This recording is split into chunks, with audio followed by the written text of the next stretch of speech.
Hi friends, ನಾನು ನಿಮ್ಮ ವೀರೇಶ್ ಗೌಡ. ಇಂದು ನಾನು SSC GD ಅಪ್ಲಿಕೇಶನ್ ಓಪನ್ ಮಾಡಿದರೆ ಅದರಲ್ಲಿ ಯಾವ ಪೋಸ್ಟಿಗೆ ಎಷ್ಟು ಜಾಬ್ ಇದ್ದಾವೋ ಮತ್ತು ಯಾರ್ಯಾರಿಗೆ ಎಲಿಜಿಬಲ್ ಇದ್ದಾರೋ, ಯಾರ್ಯಾರು ಅಪ್ಲೈ ಮಾಡ್ಬೋದು ಮತ್ತು ಪೇಮೆಂಟ್ ಪೇ ಸ್ಕೇಲ್ ಎಷ್ಟಿದೆಯೋ ಮತ್ತು ನಮ್ಮ ಕರ್ನಾಟಕ ರಾಜ್ಯಕ್ಕೆ ಎಷ್ಟು ಪೋಸ್ಟ್ ಇದ್ದಾವೋ, ಯಾವ ಡಿಪಾರ್ಟ್ಮೆಂಟಲ್ಲಿ ಯಾವ ಪೋಸ್ಟ್ ಇದಾವೆ ಅಂತೇಳಿ ಈ ವಿಡಿಯೋದಲ್ಲಿ ತಿಳಿಸ್ಕೊಡ್ತಾ ಹೋಗ್ತಾಯಿದ್ದೀನಿ. ಅದಕ್ಕಿಂತ ಮುಂಚೆ ನೀವೇನಾದರೂ ನಮ್ಮ ಯೂಟ್ಯೂಬ್ ಚಾನಲ್ ಸಬ್ಸ್ಕ್ರೈಬ್ ಮಾಡ್ಕೊಂಡಿಲ್ಲ ಅಂದರೆ ಈ ತಕ್ಷಣವೇ ಈ ಕೆಳಗಡೆ ಕಾಣಿಸ್ತಕ್ಕಂಥ ಸಬ್ಸ್ಕ್ರೈಬ್ ಬಟನ್ ಮೇಲೆ ಕ್ಲಿಕ್ ಮಾಡಿಕೊಂಡು ಸಬ್ಸ್ಕ್ರೈಬ್ ಮಾಡ್ಕೊಳ್ಳಿ. ಹಾಗೆ ಪಕ್ಕದಲ್ಲಿ ಕಾಣಿಸ್ತಕ್ಕಂಥ ಬೆಲ್ ಐಕಾನ್ ಮೇಲೆ ಕ್ಲಿಕ್ ಮಾಡಿಕೊಂಡ್ರೆ ನಾವು ಮಾಡೋ ಪ್ರತಿಯೊಂದು ವಿಡಿಯೋಗಳು ನಿಮಗೆ ನೋಟಿಫಿಕೇಷನಲ್ಲಿ ಬೇಗ ಸಿಗ್ತವೆ. ನಾನೀಗ ವಿಡಿಯೋದಲ್ಲಿ ಎಲ್ಲ ತಿಳಿಸ್ಕೊಡ್ತಾ ಹೋಗ್ತಾಯಿದ್ದೀನಿ. ಬನ್ನಿ ವಿಡಿಯೋವನ್ನು ನಾವು ಸ್ಟಾರ್ಟ್ ಮಾಡ್ತಾ ಹೋಗೋಣ. ಮೊದಲನೇದಾಗಿ ಇಲ್ಲಿ ನಾನೀಗ SSC GD ಕಾನ್ಸ್ಟೇಬಲ್ ಅಪ್ಲಿಕೇಶನ್ ಬಗ್ಗೆ ಅಥವಾ ನೋಟಿಫಿಕೇಷನ್ ಬಗ್ಗೆ ತಿಳಿಸ್ತಾ ಹೋಗ್ತೀನಿ. ಇಲ್ಲಿ SSC GD application form starting date ಅಂದರೆ 5/9/2024. ಈ ಅಪ್ಲಿಕೇಶನ್ ಫಾರ್ಮ್ ಓಪನ್ ಆಗಿದ್ದು 5/9/2024 SSC GD constable application open ಆಗಿದೆ. ನಂತರ ಲಾಸ್ಟ್ ಡೇಟ್ ಯಾವಾಗಪ್ಪ ಅಂದರೆ 14/10/2024 ಅಂದರೆ 14ನೇ ತಾರೀಕು ಅಕ್ಟೋಬರ್ ತಿಂಗಳು 2024. ಇನ್ನು ಮುಂದಿನ ತಿಂಗಳು 14ನೇ ತಾರೀಕು ತನಕ ಇದೆ. ಮತ್ತು last date of payment of online application ಅಂತ ಇದೆ. ಅಂದರೆ ಪೇಮೆಂಟ್ ಯಾವಾಗ ಲಾಸ್ಟ್ ಡೇಟ್ ಅಂತಂದು ಹೇಳಿದ್ರೆ ನನಗೆ ಇಲ್ಲಿ 15 ಅಂದರೆ 15ನೇ ತಾರೀಕು ಮುಂದಿನ ತಿಂಗಳ 15ನೇ ತಾರೀಕು ತನಕ ಪೇಮೆಂಟ್ ಮಾಡೋಕ್ಕೆ ಲಾಸ್ಟ್ ಡೇಟನ್ನು ಕೊಟ್ಟಿದ್ದಾರೆ. ನಂತರ ಇಲ್ಲಿ ಕೆಳಗಡೆ ನಿಮ್ಮ ಏನಾದರೂ ಕರೆಕ್ಷನ್ ಏನಾದರೂ ಮಾಡ್ಕೊಳ್ಬೇಕಂದ್ರೆ ನನಗೆ ಮುಂದಿನ ತಿಂಗಳು ಅಥವಾ ಮುಂದಿನ ತಿಂಗಳು ನವಂಬರ್ ತಿಂಗಳಲ್ಲಿ 5ರಿಂದ 7 ತಾರೀಕು ತನಕ ನಿಮಗೆ ಅಪ್ಲಿಕೇಶನ್ನು ಎಡಿಟ್ ಮಾಡ್ಕೊಳ್ಳೋಕ್ಕೆ ಟೈಮ್ ಕೊಡ್ತಾರೆ. ನಂತರ ಜನವರಿ ಅಥವಾ ಫೆಬ್ರವರಿಯಲ್ಲಿ ಎಕ್ಸಾಮನ್ನು ಕಂಡಕ್ಟ್ ಮಾಡ್ತೀವಿ ಅಂತೇಳಿ ತಿಳಿಸಿದ್ದಾರೆ. ಅದಾದ ನಂತರ ಇಲ್ಲಿ ಯಾವ ಪೋಸ್ಟಿಗೆ ಅಂದರೆ ಯಾವ ರಾಜ್ಯಕ್ಕೆ ಎಷ್ಟು ಪೋಸ್ಟ್ಗಳನ್ನು ಬಿಟ್ಟಿದ್ದಾರೆ ಅಂತೇಳಿ ಇಲ್ಲಿ ಪೂರ್ತಿ ತಿಳಿಸ್ಕೊಡ್ತಾ ಹೋಗ್ತಾಯಿದ್ದೀನಿ. ಅಂದರೆ ಟೋಟಲ್ ಆಗಿ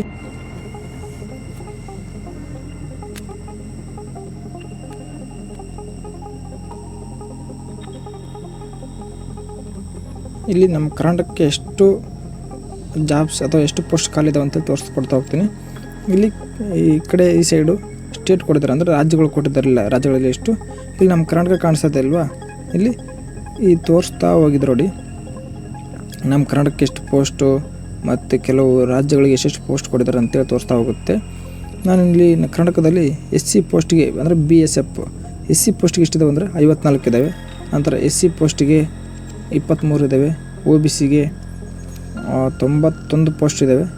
ಇಲ್ಲಿ ತೋರಿಸ್ತಾ ಇದೆಲ್ಲ ಇದೇ ಥರ ನೋಡ್ಕೊಳ್ಳಿ. ಇಲ್ಲಿ SC ಕೂಡ ಎಲ್ಲ ಇದ್ದಾವೆ. ST ಕೂಡ 23 ಮತ್ತು OBCಗೆ 91 ಪೋಸ್ಟ್ ಇದ್ದಾವೆ.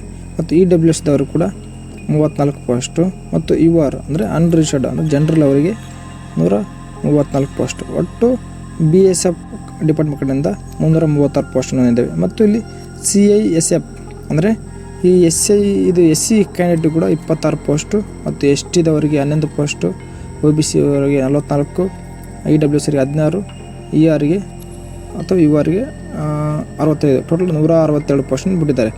ನಂತರ ಇಲ್ಲಿ CRPF ಅಂದರೆ 46 ಪೋಸ್ಟು SCದವರಿಗೆ, STದವರಿಗೆ 20, OBCದವರಿಗೆ 77, EWS 29, UR 113, ಒಟ್ಟು 285 CRPF ಪೋಸ್ಟು.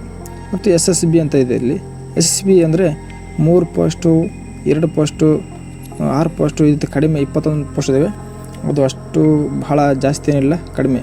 ಮತ್ತು ಇಲ್ಲಿ ITBP ಕೂಡ 64 ಪೋಸ್ಟ್ಗಳಿದ್ದಾವೆ. ನಂತರ AR ಅಂದರೆ 26 ಪೋಸ್ಟ್ ಇದ್ದಾವೆ. ಅಂದರೆ ಇಲ್ಲೆಲ್ಲ ಯಾವ ಪೋಸ್ಟ್ ಖಾಲಿ ಇಲ್ಲ. ನಂತರ ಗ್ರ್ಯಾಂಡ್ ಟೋಟಲಾಗಿ ಅಂದರೆ ಇಲ್ಲಿ ಕೇಳಿದರೆ ಟೋಟಲಾಗಿ ಎಷ್ಟಿದ್ದಾವೆ ಅಂದರೆ ನಮ್ಮ ಕರ್ನಾಟಕದ್ದು ಒಂದು ಬಾರಿ ನೋಡ್ತಾ ಇದ್ದೀನಿ. ಇಲ್ಲಿ ಎಷ್ಟು ನಮ್ಮ ಕರ್ನಾಟಕ ಪೋಸ್ಟ್ ಎಷ್ಟಿದ್ದಾವೆ ಅಂತೇಳಿ ಹೇಳ್ತೀನಿ. ಸ್ವಲ್ಪ ಇಲ್ಲಿ ನಮ್ಮ ಕರ್ನಾಟಕ ಇಲ್ಲಿ ಬರ್ತದೆ ನೋಡಿಕೊಂಡು ಟೋಟಲಾಗಿ ಎಷ್ಟು ಪೋಸ್ಟ್ ಇದ್ದಾವೆ ಅಂದರೆ ಇಲ್ಲಿ ಸ್ವಲ್ಪ ಜೂಮ್ ಮಾಡ್ತಾಯಿದ್ದೀನಿ.